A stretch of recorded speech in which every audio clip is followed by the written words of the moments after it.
Naniniwala si Dr. Rod Ginsolante na hindi magiging epektibo ang ilang pakulo ng mga barangay sa Metro Manila kontra dengue. Kabilang na rito ang may piso sa mosquito ng barangay Addition Hill sa Mandaluyong, pati na rin ang pagpapakawala ng palaka ng barangay Old Balara sa Quezon City.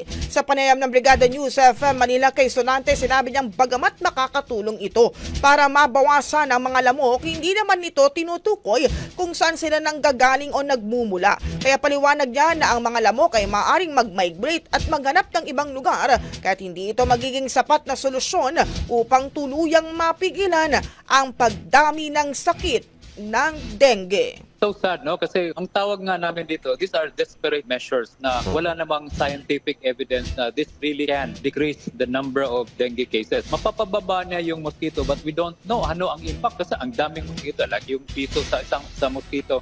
You will just be getting some of this mosquito but the breeding places, baka naman mag-breed na yung mga tao ng mosquito para lang may kabenta. Ang bahaging ito ay hatid sa atin ng Power Cells Herbal Capsule. Tuldukan ang sakit dahil ikaw ang sandigan.